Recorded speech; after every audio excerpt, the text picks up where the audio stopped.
नमः शिवाय। मेरे और आपके सभी पितरों को मेरा प्रणाम। फ्रेंड्स, अपने पिछले वीडियो में मैंने आप लोगों को समझाया कि पितृपक्ष क्या है, हमारे पितृ कौन कौन से हो सकते हैं और इस ड्यूरेशन में ये जो 15 से 16 दिन का पितृपक्ष होता है, ये कब आ रहा है और इसमें क्या नहीं करना है। आइए देखते हैं कि अब पितृपक्ष में क्या करना है और कैसे करना है। मेरी कोशिश है कि मैं बहुत सिंपल वर्ड्स में आपको समझा पाऊँ, जिससे आप लोगों को किसी तरह का कोई बहुत प्रेशर ना फ़ील हो। जनरली ऐसा होता है कि हम कंफ्यूज हो जाते हैं, पर यहाँ अगर इस वीडियो को आप ध्यान से सुन लेंगे ना, अपने आप ही सब कुछ कर लेंगे। अपने पितरों से कनेक्शन को भी फ़ील करेंगे बिना किसी प्रेशर के। समझने की कोशिश कीजिएगा और जहाँ आपका कोई क्रॉस क्वेश्चन होगा कि आपको नहीं क्लियर हुआ है, तो प्लीज़ एक बार मुझसे ज़रूर पूछ लीजिएगा कमेंट सेक्शन में। पितृपक्ष में अब क्या करें? जब पितृ हमारे घर आए हैं तो क्या करें? ऑब्वियस है, कोई हमारे घर आता है तो हम क्या करते हैं? उसे खिलाते हैं, पानी देते हैं, उसके आराम के लिए, उसको खुश रखने के लिए हर सुख सुविधा देते हैं और कोशिश करते हैं कि जब तक वो रहे अच्छे से रहे और फिर खुशी खुशी उसको विदा करते हैं। सेम चीज़ यहाँ भी करना है। कोई बहुत ज़्यादा ओवर कॉन्शियस होने की ज़रूरत नहीं है कि हमने कुछ गलत कर दिया तो बहुत बड़ी कोई बात हो जाएगी या कुछ, और ये सोच के आप कॉन्शियस होते हैं कि आपके पितृ जो हैं वो तो अब उनकी डेथ हो चुकी है तो बहुत मुझे श्राप दे देंगे, वो कर देंगे, डरते हैं। ऐसा कुछ नहीं है। पितृ वही हैं जो थे, बस अंतर क्या है? अंतर इतना है कि अब उनके पास फिज़िकल बॉडी नहीं है। इतना ही है। आप दिल से जो भी करेंगे आपका सही रहेगा, इसलिए बिना घबराए जो करना है कीजिएगा। भावना हर चीज़ में बहुत मैटर करती है। सबसे पहले समझाने की ज़रूरत नहीं है, फिर भी बोल देती हूँ कि पितरों का कोई भी काम बिना नहाए नहीं करना है। लेडीज़ पीरियड में पितरों का कोई भी काम बिल्कुल ना करें। बिना नहाए मीन्स सुबह भी आपको नहाना है और शाम को भी पितरों का काम अगर आप कर रहे हैं तो नहाना ही है। ये नहीं कि आप ऑफिस गए आए और शाम को फिर दीपदान वगैरह ऐसे ही कर दिया, नहीं, प्रॉपर नहा के करना है। ध्यान रखिएगा। पहले मैं बता चुकी हूँ कि आपको बाल खुले नहीं रखने हैं, जेंट्स के लिए नहीं, लेडीज़ के लिए। अब सबसे पहले आपके सुबह की शुरुआत होनी चाहिए घर के साफ़ सफाई से, जो आप कोशिश कीजिए कि आप जितनी जल्दी कर लें उतना अच्छा है। और उसके बाद नहा करके आपको खाना पकाना है। सबसे पहले आपके फैमिली मेम्बर्स से पहले, चाहे बच्चों की स्कूल की बस छूट रही है या जो भी हो रहा है, आपको पितरों का खाना निकालना है। आपको निकालना है पहली रोटी गाय के लिए, फिर डॉग के लिए और फिर पक्षी के लिए, और फिर पितरों का खाना निकालना है। मतलब आप चाहे छोटी छोटी ही रोटियां बनाएं, 3 रोटी ज़रूर बना लीजिए। एक गौ माता के लिए रख दीजिए, एक कुत्ते के लिए रख दीजिए और एक पक्षियों को देने के लिए रख दीजिए। फिर पितरों के नाम की एक रोटी बना लीजिए। अब ज़रूरी नहीं है कि आपको उसी समय जाना है और इन सबको खिलाना है। आप बनाकर अलग रख लीजिए उनके नाम से, और जब आप कभी बाहर निकलें या आपके हस्बैंड दिन भर में जब भी ऑफिस निकल रहे हैं तो, या बच्चे ही स्कूल जा रहे हैं, उनसे ही खिलवा दीजिए इनको। ये भी ज़रूरी नहीं है कि आपने जो रोटी गाय के लिए बनाई है वो गाय को ही खिलाना है। अगर आप मिक्स हो गई तो फिर आप कंफ्यूज हैं, कुछ भी नहीं। आप बस भाव से बना के खाना अलग कर दीजिए, उसके बाद अपने बच्चों का, फैमिली का खाना बनाइए।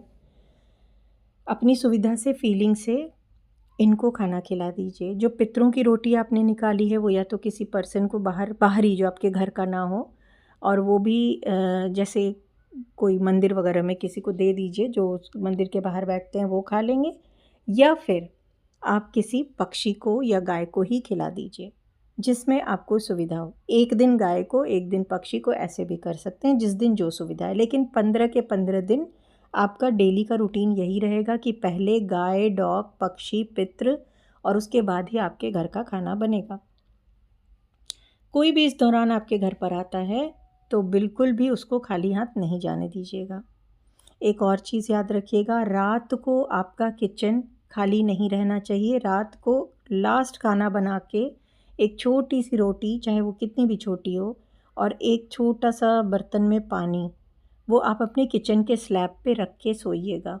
सुबह उसको उठ कर के गाय को खिला दीजिएगा। ऐसा कहते हैं कि पितृपक्ष में पितृ आपके रात को उतर के आते हैं, तो किचन में हमेशा उनके नाम का खाना होना चाहिए, चाहे किचन किसी भी डायरेक्शन में है। और फ्रिज में आपके बना बनाया खाना रात भर नहीं रहना चाहिए। अगर रह गया है तो उसे सुबह किसी को खिला दीजिए, घर वाले नहीं खाएंगे। स्पेशली आटा गूँथ कर नहीं रखना है पितृपक्ष में अपने फ्रिज में, वो तो वैसे भी नहीं रखना चाहिए, लेकिन इस दौरान तो बहुत ही स्ट्रिक्टली नॉट अलाउड है। तो ध्यान रखिएगा प्लीज़, इस चीज़ का ख़ास ध्यान रखिएगा। अब जिस दिन आपके पितृ की तिथि आती है, सपोज़ किसी एक ख़ास पितृ के लिए आप कुछ कर रहे हैं, सपोज़ आपके दादाजी हैं, तो जिस दिन उनकी तिथि आती है, अब तिथि इंग्लिश वाली नहीं हिंदी वाली आएगी जो आपके घर के पंडित आपको निकाल के देंगे, उस दिन उनके ही पसंद का खाना बनाइएगा। तर्पण आप उसी दिन करेंगे जिस दिन आपके पितृ की तिथि है। बहुत लोग पूरे 15-16 दिन करते हैं, बहुत लोग उसी दिन करते हैं जिस दिन तिथि है, ये अपनी अपनी विश है। पर खाना जिस दिन तिथि है उस दिन उन्हीं पितृ के पसंद का बनाना बहुत अच्छा रहता है, और बाकी 15 दिन आप उनके ही पसंद का बनाइए, किसी पितृ के पसंद का बनाइए, वो चलेगा। सात्विक ही बनाइए। अब खाना पितृ के पसंद का बना रहे हैं उसका ये मतलब नहीं है कि उन्हें नॉनवेज पसंद था या फ़िश पसंद थी तो आप वो बना दें। खाना सात्विक ही रहेगा, चाहे कितना भी अपने टाइम में आपके पितरों को नॉनवेज वगैरह पसंद आया था। खाने में लहसुन प्याज बिल्कुल ही नहीं रहेगा। आप सात्विक खाने में भी कोशिश कीजिए कि बहुत तेज़ मिर्ची मसाले या बहुत छौंक वाले खाने अवॉइड कीजिएगा, ये ज़रूरी है। आप जो खाना बना रहे हैं उसकी खुशबू से पितृ आपके घर पे तृप्त हो रहे हैं, क्योंकि वो तो खा नहीं सकते हैं फिज़िकली।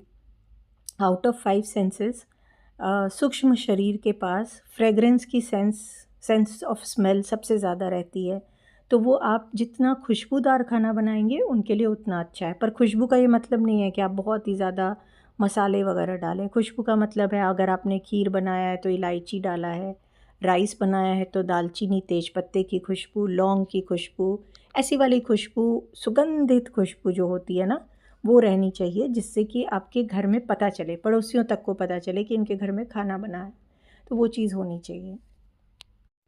आई होप आपको खाने का समझ में आ गया होगा यहाँ तक पे कि किस तरह से पितरों को खाना देना है या आपके घर में खाने बनने की क्या सिस्टम रहना चाहिए। खाने से एक और चीज़ ध्यान रखिए कि जो पर्सन तर्पण कर रहा है वो कोशिश करे कि वो एक ही टाइम खाए। सात्विक तो खाना ही खाना है, लेकिन अगर एक ही टाइम खाए तो अच्छा है। लेडीज़ जो घर का खाना बना रही हैं, पितरों का खाना बना रही हैं, अगर उनके पीरियड्स हैं तो वो खाना नहीं बनाएंगे, फिर घर में जो भी जेंट्स अवेलेबल है वो खाना बना देंगे। लेकिन अगर आपके घर में कोई कुक आती है, मेड आती है, उनसे नहीं बनवाएंगे। पितरों का खाना आपको अपने हाथ से बना के देना। अगर रेगुलर में भी आपके घर आपने मेड लगा रखी है या किसी कुक को लगा रखा है तो उनसे हाथ से पितरों का खाना नहीं बनेगा, आप ही बना के खिलाएंगी। अगर कोई भी अवेलेबल नहीं है, आपके पीरियड्स आए हैं और कोई भी अवेलेबल नहीं है खाना बनाने के लिए, तो आप फ्रूट्स दे दीजिए पितरों को खाने के लिए। वो ज़्यादा अच्छा रहेगा बनिस्बत कि आप बाहर से खिलाएं या किसी बाहरी का बनाया खिलाएं या कुछ करें। आपकी भी ऐसी कोशिश होनी चाहिए कि आप और आपके घर का कोई भी किसी और के किचन का खाना इन 15-16 दिनों ना खाए। चाहे वो किसी के बर्थडे का खाना हो या कोई भी खाना हो, बाहर खाना और किसी और के किचन का खाना अवॉइड कीजिएगा, क्योंकि ये पितृपक्ष का समय है, हर किसी के पितृ एक्टिव रहते हैं। तो आप अपने कहते हैं ना कि परिवार में अपने पितरों में जितना सिमट के रहें उतना अच्छा है। बहुत ज़्यादा दूसरे के घर जाना, बैठना, चाय नाश्ता करना या बहुत बातें करना, बहुत बोलना, अपने अपने पितरों की कहते हैं ना कि हम याद करते हैं तो वो भी याद कर लेते हैं कि देखो मेरी सास ने मुझे ये नहीं दिया, वो नहीं किया, या बहुत ऐसी चीज़ें कि ये थी तो बहुत अच्छी लेकिन ये चीज़ था, ऐसी वाली बातें करना ही नहीं है। क्योंकि ध्यान रखिएगा कि ये समय सिर्फ़ और सिर्फ ग्रैटिट्यूड का है, थैंक्स देने का है। तो बहुत पर्टिकुलर रहना है और जितना हो सके चुप रहने की कोशिश कीजिए, खासकर वो पर्सन जो तर्पण का दे रहा है और वो जो पितरों का खाना बना रहा है, उसका चुप रहना बहुत ज़रूरी है। तो क्लियर है ना आप लोगों को खाने से रिलेटेड सारी चीज़ें? कुछ भी क्वेश्चन हो तो कमेंट में पूछ लीजिएगा। मैं बहुत दिल से ये वीडियो को बना रही हूँ क्योंकि मुझे लगता है कि अगर आप मेरे वीडियो को सुन रहे हैं ना, तो कहीं ना कहीं मेरे आपके पितृ एक रहे होंगे। कभी तो रहे होंगे, किसी बर्थ में रहे होंगे, तभी शायद मैं बोल पा रही हूँ और आप सुन पा रहे हैं। मैं एनर्जी में ऐसा ही सोचती हूँ। एनीवेज, चलिए आगे बढ़ते हैं। पितरों को खिला चुके हैं, अब उनको पानी देने की बारी, जिसको हम कहते हैं तर्पण देना। तर्पण, देखिए, पितरों को पितृपक्ष के दौरान तर्पण, पिंडदान, ये 2 करने से शांति मिलती है, ठीक है? क्योंकि पितृ पितृलोक से धरती पर आते हैं। अब पिंडदान प्रॉपर कैसे करना है या क्या क्या करना है, वो आप बहुत कुछ इस पे भी डिपेंड होता है कि किस लेवल का आपके फैमिली में पितृदोष है, या रिचुअल क्या चला आ रहा है, या कितना रीसेंट पितृ की डेथ हुई है या कुछ है। वो आपके घर के पंडित ही आपको एग्जैक्टली बताएंगे, वो ज़्यादा बेटर रहेगा। वीडियो में ये जनरलाइज्ड बोल देना ठीक नहीं रहेगा, इसलिए मैं पिंडदान पे बहुत कुछ नहीं इंक्लूड कर रही हूँ। मैं आपको तर्पण बता रही हूँ जो सबके लिए लगभग सेम होता है। तर्पण, अगर आपके पितृ पीछे 15 दिन, 20 दिन, 2 महीने, 4 महीने, 6 महीने भी पहले भी किसी की डेथ हुई है, उसके नाम का भी आप तर्पण कर सकते हैं। हालांकि यहाँ भी अगर कोई क्लॉज आपके घर के पंडित दे देंगे कि नहीं फिर हम सीधे बरसी पे ही करेंगे 1 साल पे ही, तो रुक जाइएगा। बहुत जगह ऐसे सिस्टम है कि अगर वाइफ की डेथ हो चुकी और उसके बाद हस्बैंड की डेथ हुई है, तो फिर उस साल वाइफ को तर्पण नहीं देते हैं। वो अपने अपने फैमिली का रिचुअल होता है, उतना तो आप मैनेज कर लेंगे। बट बेसिकली तर्पण में जो सबसे बड़ी गलती हम करते हैं वो ये करते हैं कि हम सोचते हैं कि सुबह सुबह नहा के और पितरों को तर्पण दे दो। नहीं, तर्पण का समय मध्य दोपहर का होता है। तर्पण मतलब पानी अर्पित करना, ठीक है? पानी क्यों अर्पित करते हैं, इसका अगर एनर्जी फील्ड पे समझेंगे ना, तो जल क्या है? जल है चंद्रमा, है ना? हमारे इमोशंस हैं, हमारे शरीर में 70% से ज़्यादा जल है। जल है मन, इमोशंस। इसी जल के थ्रू इमोशंस कैरी होके हमारे पितरों तक जाता है, इससे पितरों को शांति मिलती है। इसलिए पानी का तर्पण देने का बहुत ज़्यादा महत्व है। तर्पण जब भी देंगे साउथ फेस करके देंगे। तर्पण जब भी देंगे तो आप मध्य दोपहर में देंगे। मध्य दोपहर का समय, जिसे कुतप वेला कहते हैं, ये 11:30 बजे से 12:30 बजे दिन में होता है। कोशिश यही रखिए कि इसी टाइम को, ये सबसे इम्पॉर्टेंट टाइम है, इसी को मेंटेन कीजिए। तर्पण जो इंसान देगा, ऑफ कोर्स वो एक लोटे से ही देगा ना, तो तर्पण के लिए जो लोटा यूज़ करेंगे वो तांबे का लोटा होना सबसे अच्छा माना जाता है। मिट्टी का बिल्कुल नहीं होना चाहिए, पहले वीडियो में भी आपने सुना। कहीं कहीं सोने का छोटा सा लोटा रखते हैं जो generation to generation pass on होता है। कांसे का भी लोटा रखते हैं, बट सबसे अच्छा है कि आप तांबे का लोटा रखिए। लोटे में काला तिल होना ही चाहिए। जल के अलावा जौ, कुशा जो एक स्पेशल घास होती है वो होना चाहिए। सफ़ेद फ्लावर ही होना चाहिए, सिर्फ़ और सिर्फ सफ़ेद रंग का फूल होना चाहिए। और ये भी बहुत सुगंधित फूल नहीं होना चाहिए, मध्यम सुगंध का फूल हो। अनार का पत्ता भी डाल सकते हैं, तुलसी का पत्ता भी डाल सकते हैं, भृंगराज का पत्ता भी डाल सकते हैं। बेस्ट है कि आंवले का पत्ता डालें, वो पितरों को तर्पण देने के लिए सबसे अच्छा होता है। तो तर्पण के लिए ये सारी चीज़ें आपको एक लोटे में डाल लेनी है। अब तर्पण आप पीपल के जड़ में भी दे सकते हैं। लोटे में इनको डाल के पीपल के जड़ में तर्पण दे सकते हैं। किसी बहते नदी में भी दे सकते हैं। जो लोग घर पे दे रहे हैं वो किसी भी ओपन एरिया में, छत पे, बालकनी में, उसमें दे सकते हैं। वैसे में आप एक परात रख लीजिए। परात जो चिपटा सा ऐसे थाली जैसे बर्तन होता है वो रख लीजिए, और वो भी आप पीतल या तांबे का ही रखिए। और उसमें पहले जल डालेंगे, फिर काला तिल डालेंगे, फिर कच्चा दूध डालेंगे, फिर आप कुशा पहन लीजिए। कुशा की अंगूठी पहनना ज़रूरी है। अगर आपने कुशा मतलब वो स्पेशल घास होता है, उसकी अंगूठी पहनते हैं। आपको नहीं पता तो पितृपक्ष में वो जगह जगह मिल भी जाता है, अब बिकता है, तो आराम से ले सकते हैं और उसको अनामिका अंगूठी उंगली में पहन करके तभी तर्पण देंगे। अगर बिना अंगूठी के दे रहे हैं तो तर्पण अधूरा है, वो पूरा माना ही नहीं जाता है। जब परात में आप कर रहे हैं तो आप फिर कुशा की अंगूठी उस समय भी आपको चाहिए, वो ले करके फिर फर्स्ट फिंगर और अंगूठे के बीच में कुशा को रख लेंगे और फिर तर्पण देंगे। तर्पण देने के लिए आप अपना नाम लेंगे कि मैं, फिर अपना नाम, गोत्र का नाम लेकर कि मेरे पिता, जिनका भी सपोज़ अपने पिताजी को दे रहे हैं या माँ के या दादाजी को दे रहे हैं, तो मैं अपना नाम गोत्र, मेरे, फिर जिनको भी देना है उनका नाम गोत्र, मेरे दादाजी उनका नाम गोत्र के लिए, फिर अपने जहाँ से दे रहे हैं, जो जैसे उत्तर प्रदेश से दे रहे हैं, वेस्ट बंगाल से दे रहे हैं, तो वो जगह का नाम तर्पण कर रहा हूँ। ऐसे कह के दोनों हाथ में जल लीजिए, दोनों हाथ से जल उठाइए। राइट हैंड के अंगूठे से जो कुशा लगी हुई है वो कुशा के तरफ से ही जल को दूसरे पात्र में गिरा दीजिए। ओम पितृभ्यो तर्पयामि, ये जाप करते हो। ओम एक बार आप जल लीजिए, दोनों हाथ से उठाइए, राइट हैंड में जो कुशा है उसके थ्रू उसको दूसरे पात्र में गिराइए। ओम पितृभ्यो तर्पयामि, ऐसे करके तर्पण दीजिए। जितनी बार भी आपका देने का मन है 3 बार दे दीजिए, काफ़ी है। फिर से रिपीट कर देती हूँ। परात आप एक लेंगे, उसमें जितनी चीज़ें बताई हैं वो डाल के रख देंगे। बगल में एक दूसरा बर्तन रखेंगे। आप अपने कुशा को राइट हैंड के अंगूठे और फर्स्ट इंडेक्स फिंगर के बीच में लेंगे।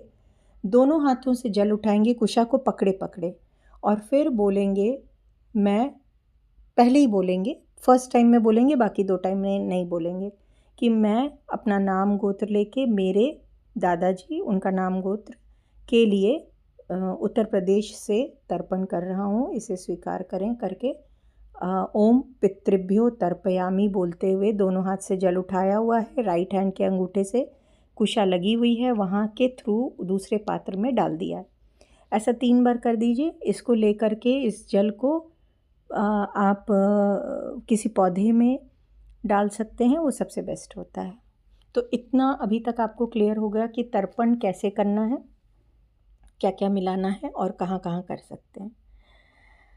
अब कौन कर सकता है तर्पण? घर के जो सबसे बड़े बेटे हैं, जो मेल चाइल्ड है, आइडियली उनको तर्पण करना चाहिए। अगर पेरेंट्स की डेथ हो गई है तो उनको तर्पण करना चाहिए। इसके अलावा पोते कर सकते हैं, बेटे के बेटा और बेटी का बेटा, वो अपने नाना नानी के लिए तर्पण कर सकता है। पोते अपने दादा दादी के लिए कर सकते हैं। अगर आपके पिताजी हैं तो आप मतलब जीवित हैं और आपको अपने पितरों के लिए कुछ करना है तो आप सब कुछ कीजिए, लेकिन तर्पण छोड़कर आप बाकी सारी चीज़ें कर सकते हैं। तर्पण का काम आपके पिताजी करेंगे क्योंकि वो फिर घर के बड़े हो गए। अगर आपके भाई कर रहे हैं, जैसे घर में 3-4 भाई हैं और बड़े भाई कर रहे हैं, तो आपको ज़रूरत नहीं है तर्पण करने की।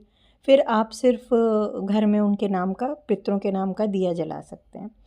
हालांकि सब करते हैं तो अच्छा रहता है, मिलकर करते हैं तो और अच्छा रहता है, लेकिन ऐसे भी कर सकते हैं। जब पितृपक्ष हो रहा है, जब आप तर्पण वगैरह का प्रोसेस कर रहे हैं, तो उस ड्यूरेशन में देव पूजन करना चाहिए या नहीं, ये बहुत लोग पूछते हैं कि उस समय हम एक तरफ तो पितरों का सब कुछ कर रहे हैं तो हम भगवान की पूजा करें या नहीं। रिचुअल्स तो मत कीजिए, भगवान के जो विधिवत रिचुअल करते हैं वो नहीं करना चाहिए आइडियली। मेंटली लेकिन देव पूजन को क्योंकि कभी नहीं छोड़ना चाहिए अपने, तो मेंटली ज़रूर कीजिए, मेंटली अपने देवताओं को प्रणाम कीजिए और सब कीजिए, क्योंकि ये पितरों के प्रेयर का समय है ना, इसलिए। फिर कुछ और क्वेश्चंस रहते हैं कि हम किराए के घर पे हैं तो कर सकते हैं। बिल्कुल, जब आप किराया दे रहे हैं तो घर आपका है। हम नए घर में अभी गए हैं तो क्या पहली चीज़ अगर पितृपक्ष पड़ गई तो हम कर सकते हैं? भाई घर तुम्हारा तुम्हारे पितरों के ही तो आशीर्वाद से है, कोई आप अशुभ काम नहीं कर रहे हैं। इसको ऐसे समझिए कि आप बहुत ही शुभ काम कर रहे हैं। आप पितरों के आने पे उनका स्वागत कर रहे हैं, बिल्कुल कीजिए। मैं इस चीज़ को कभी नहीं मानती हूँ। कुछ लोगों का कहना है कि हम गए जा चुके हैं तो क्या हमें तर्पण करना ज़रूरी है? तो मतलब गया करके पितरों को बिठा चुके हैं, तब भी ऐसा मैं मानती हूँ कि तर्पण तो करना ही चाहिए, क्योंकि तर्पण करके आप पितरों को याद कर रहे हैं। गया में बिठाने का ये मतलब थोड़ी है कि आप पितरों को भूल ही गए, तो पिंडदान वगैरह नहीं करेंगे, लेकिन तर्पण तो करना चाहिए। तर्पण तो वैसे भी मुझे ऐसा लगता है कि 365 दिन अपने पितरों को याद करो, क्योंकि उन्हीं से तुम हो, उन्हीं से तुम्हारा सब कुछ है, तो कैसे भूल सकते हो भाई। सोचने वाली बात है। अब जिन घरों में मेल्स नहीं हैं, मेल मेंबर नहीं हैं, खासकर कोरोना के बाद ये प्रॉब्लम बहुत ज़्यादा है कि मेल मेंबर्स नहीं है, अब क्या करें। फीमेल्स क्या तब तर्पण कर सकती हैं? कर सकती हैं, बिल्कुल कर सकती हैं। फीमेल्स बस ये है कि रूल्स को स्ट्रिक्टली फॉलो करें, और अगर पीरियड में आ गई हैं तो ना करें। फिर मेंटली उनको जो भी कनेक्शन करना है कर लें, लेकिन पीरियड में बिल्कुल ना करें। ध्यान रखिएगा, जिस दिन आपके पितृ की डेथ हुई है, किसी पर्टिकुलर पितृ की, दो चीज़ें हैं। अब या तो आपको पता है कि आप किस पितृ के लिए पितृपक्ष कर रहे हैं और उनको आप जानते हैं और उनसे कनेक्टेड हैं और उनकी तिथि हो, उनके लिए तर्पण कर रहे हैं। तो बहुत लोग या तो सब दिन करते हैं, अपनी इच्छा है, या फिर सिर्फ उसी दिन करते हैं जिस दिन उनके पितृ की डेथ हुई थी। आप दोनों में से कुछ भी कर सकते हैं। अब जिनको आप जानते हैं और उनकी पर्टिकुलर तिथि निकली, उस दिन आप उनके पसंद का खाना बना रहे हैं, उसी दिन दान कर रहे हैं उनके नाम से, उसी दिन उनका तर्पण कर रहे हैं, ठीक है। जिनको नहीं जानते हैं, जो ज्ञात अज्ञात जितने आपके पूर्वज रहे हैं, उन सब को भी हमेशा पितृपक्ष के जो लास्ट डे है, विसर्जन का जो दिन होता है, उस दिन ज़रूर, जिस दिन पितृ विसर्जन अमावस्या होती है, सर्व पितृ अमावस्या इसको इसीलिए कहते हैं ना, अश्विन अमावस्या, उस दिन उनको, जो पितृ को याद भी नहीं है, उनको भी ज़रूर तर्पण दीजिए, और ये मस्ट है, ये करना ही चाहिए, ठीक है। अब अगर आपके पितृ में कोई अकाल मृत्यु से गया है तो चतुर्दशी के दिन तर्पण कीजिए। कोई मैरिड लेडी गई हैं जिनका आप कर रहे हैं तो मातृनवमी आती है, उस दिन कीजिए। कोई सन्यासी था अगर वो गया है तो द्वादशी के दिन कीजिए। कि कोई अगर अपने नाना नानी जी का कर रहा है तो वो अश्विन शुक्ल प्रतिपदा के दिन करेगा। अब आप बोलेंगे इतने भारी भारी टर्म्स हम कैसे समझेंगे, आपने तो बोला था कि वीडियो सिंपल रहेगी। तो बहुत सिंपल है, आप 18 सितंबर से 2 अक्टूबर के हिंदी कैलेंडर को गूगल से ही ले लीजिए और उसमें देख लीजिए कि किस दिन अश्विन शुक्ल पक्ष है, किस दिन चतुर्दशी है, किस दिन मातृनवमी है, सब लिखा रहता है। हिंदी वाले कैलेंडर को देखेंगे सब कुछ मिल जाएगा। किसी की अगर डेथ चतुर्दशी के दिन हुई थी किसी पितृ की, तो उनको तर्पण आप चतुर्दशी के दिन मत दीजिएगा, बिल्कुल भी नहीं दीजिएगा। उनको तर्पण या तो लास्ट डे दीजिएगा अमावस्या के दिन, या त्रयोदशी के दिन दीजिएगा।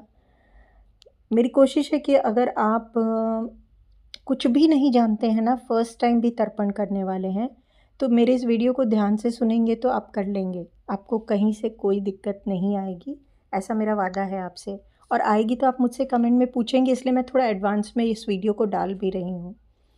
तो क्लियर है ना कि किसके तर्पण किस दिन होंगे और तर्पण को कैसे करना है और इसके क्या डू एंड डोंट्स हैं। आई होप कि इतना तक क्लियर हो गया होगा। अब दो ही चीज़ें बच गई हैं, एक तो दीपक कैसे जलाना है। दीप दान करते हैं, दान में आप पितरों के नाम पे जो भी दान करना है कीजिए, उनकी तिथि पे कीजिए, सारे पितृपक्ष में कीजिए, आपकी इच्छा है। दीप का दान आपको डेली करना है पितरों के नाम से। पितरों का पितृपक्ष में सुबह तर्पण करना है और शाम को दीपदान करना है। अब दीपदान घर की महिलाएं ही करेंगी, घर की फीमेल्स ही इस दिए को दीपदान मतलब दिए को जलाना पितरों के नाम पर, ये फीमेल्स ही करेंगी, ये घर के मेल्स नहीं करते हैं। अब हाँ, घर में बिल्कुल ही जैसे मेल नहीं है तो फीमेल तर्पण कर पाई, तो वैसे ही फीमेल नहीं है तो तभी मेल दिया जलाएंगे, अदरवाइज़ फीमेल्स करेंगी। पीरियड में बिल्कुल नहीं करेंगी। और ये नहीं कि आपके पीरियड हैं तो आपने मेड आई है उससे करवा दिया या नेबर के बच्चे से करवा दिया, नहीं, अपने ही घर के किसी से करवाएंगे तो करवाएंगे, नहीं तो नहीं करवाएंगे। इस चीज़ का ध्यान रखिएगा। दिया आपका उसमें तेल, सरसों का तेल हो सकता है, घी, शुद्ध घी हो सकता है। कोई परहेज़ मत कीजिएगा कि पितरों का काम है तो घी का दिया ना जलाएं, बिल्कुल जला सकते हैं। तिल का तेल हो सकता है। एक ही दिया जलेगा सारे पितरों के लिए, ज्ञात अज्ञात, जिनको आप जानते हैं नहीं जानते हैं, याद है नहीं याद हैं, आपके ससुराल के साइड के पितृ, आपके मायके साइड के पितृ, सारे पितरों के लिए सिर्फ़ और सिर्फ एक ही दिया जलेगा। इस चीज़ का भी ध्यान रखिएगा। दिए को आप घर के साउथ डायरेक्शन में जलाएंगे, इस तरह से कि दिए की लौ दक्षिण की तरफ हो। दिया जो रखेंगे वो खुद रखेंगे भी साउथ में, और उसकी लौ को फिर दक्षिण की तरफ कर भी देंगे।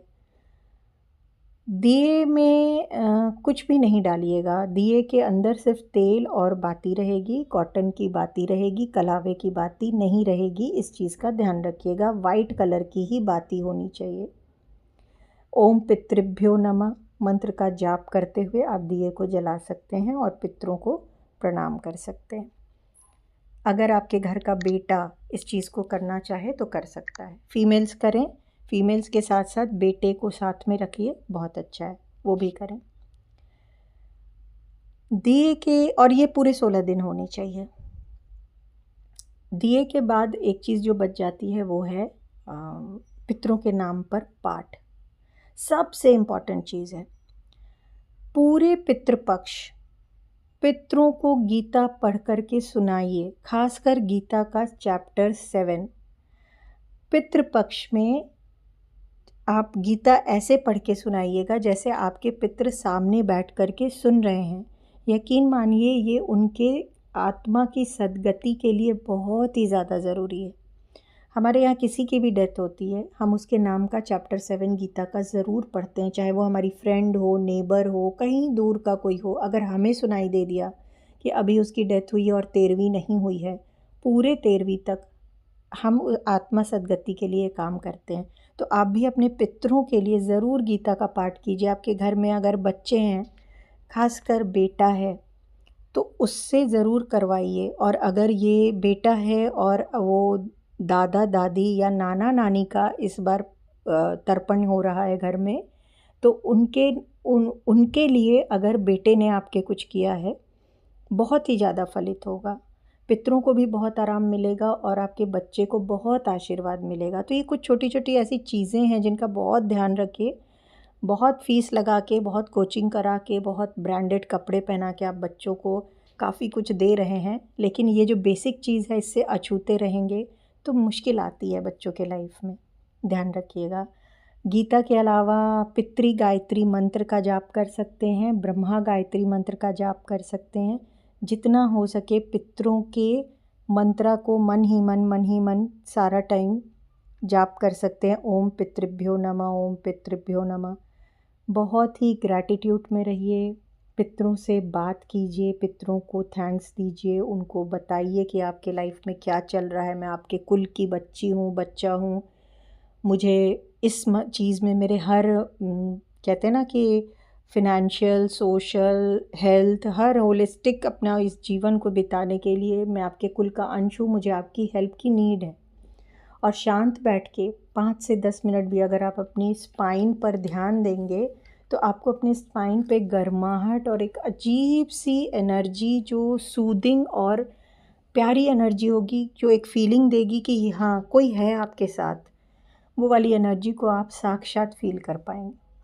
ध्यान रखिए, जो घर की बड़ी बहुएं हैं और बड़े बेटे हैं, वो इन पूरे 15-16 दिन एक प्रॉमिस होता है ना कि पितृ चले गए हैं तो आप पर अपने घर की जिम्मेदारी छोड़ कर गए हैं, तो उनके पीछे जो उस ख़ानदान में आया है, यानी कि सेकेंड, थर्ड, फोर्थ बहुएं, घर की बड़ी बहू को उनके साथ कैसे निभाना है। जैसे फर्स्ट बहू सेकेंड बहू को कुछ देना, कुछ करना, नया खरीद के ना दे, लेकिन वो एक रखना कि हाँ ठीक है, पितृपक्ष के बाद मैं इसको ये दूंगी। एक अपने पितरों से वादा होता है, हेल्प करना, वो ज़रूर करना चाहिए। उसको ये एहसास दिलाना कि you are welcome in this family, वो उनका काम होता है। सेकेंड बहू थर्ड बहू को, थर्ड वाली फोर्थ को, ऐसे करके। और जो सबसे घर में छोटा बच्चा, सबसे छोटा बेटा होगा या बेटी होगी, या सबसे छोटी बहू होगी और बेटा होगा, उन सब के लिए कुछ करना। क्योंकि आपके देखिए माँ बाप क्या वो रहते होंगे कि हम जा रहे हैं तो सबसे ज़्यादा जो नया आएगा या जो सबसे छोटा है उसके लिए एक अलग सा पैम्पर्ड फीलिंग, तो वो वाली आपके अंदर वो चीज़ जगना शुरू हो जानी चाहिए और होना चाहिए। तो इससे उनको आप कुछ दो ना दो, लेकिन इस थॉट प्रोसेस से ही ना आप अपने पितरों की बहुत ब्लेसिंग ले सकते हो। तो इस चीज़ का भी खास ध्यान रखना है। और कहने की बात नहीं है कि आप पितृपक्ष का जो भी कीजिए दान दक्षिणा, किसी का हक मार के नहीं कीजिए, किसी से उधार लेके नहीं कीजिए। आपकी जितनी कैपेसिटी है उतने में ही कीजिए, भाव से कीजिए, भक्ति से कीजिए। आपके पितृ हैं, आए हैं, इसको फेस्टिवल की तरह सेलिब्रेट कीजिए। माना कि यहाँ पे रेस्ट्रिक्शंस है कि आपको नए कपड़े नहीं खरीदने हैं, शुभ काम नहीं करना है, पर क्यों? ताकि बाहरी मटीरियलिस्टिक वर्ल्ड से हट करके आप अपने पितरों से जुड़ें, अपने इंटरनल जो सेल्फ आप हैं, अपनी डीएनए से जुड़ें और अपने अपने अस्तित्व को समझें। क्योंकि ये जो बाहरी हम 365 दिन करते रहते हैं, वो तो हमेशा करते रहते हैं, फिर खुद को कब समझ पाए, अपने अस्तित्व को कब समझ पाए। इसी के लिए पितृपक्ष आता है। तो ऐसा नहीं हो सकता ना कि आपके घर में पेरेंट्स आए हुए हैं और आप अपने शॉपिंग में मॉल गए हुए हैं, वो तो नहीं होता। तो यहाँ भी रिचुअल्स ऐसे ही हैं। और ऐसा तो ये भी नहीं है कि 365 दिन आपको रेस्ट्रिक्शंस हैं। हमारा हमारा सनातन धर्म है ही ऐसा कि 365 दिन में इतनी अच्छी बैलेंसिंग है कि अगर आपको पितृपक्ष में कुछ चीज़ों की रेस्ट्रिक्शन है तो तुरंत नवरात्रि में आपको नया खरीदना है, घूमना है, अच्छा खाना है, बहुत सारी ऐसी चीज़ें हैं, है ना? तो जो जो चीज़ें आएँ उनको समझ के एन्जॉय करते हुए बिना प्रेशर के अगर आप निभाते हैं तो साल भी बहुत अच्छा बीतता है और जीवन तो बीतेगा ही बीतेगा। स्पेशल रिक्वेस्ट है आप सभी से हाथ जोड़ करके, कितने भी मॉडर्न आपके बच्चे हों, कितने भी बड़े शहर बड़े स्कूल में हों, कितना भी अब्रॉड जाते हों, आप कितने भी रिच क्यों ना हों, पितृपक्ष के एक एक सिस्टम को अपने बच्चों को समझाइए, अपने बच्चों को पितरों से जोड़िए। कुछ नहीं कर पाएँ तो अपने बच्चों को गीता पढ़वाइए इन 15-16 दिनों में। आई होप मेरा ये वीडियो लंबा तो है लेकिन आप लोगों की हेल्प कर पाया होगा। अपना कोई भी क्वेश्चन हो आप मुझे मेरे कमेंट सेक्शन पे लिख सकते हैं और मैं फिर से इस अटूट विश्वास के साथ कि मैं बोल रही हूँ और आप मेरे को सुन रहे हैं, इसमें हमारे पितरों का ही सहयोग है। आप सभी को दिल से धन्यवाद देती हूँ। अपने पितरों को, आप सभी के पितरों को, जो कभी ना कभी मेरे पितर भी होंगे, दिल से प्रणाम करती हूँ। नमस्ते।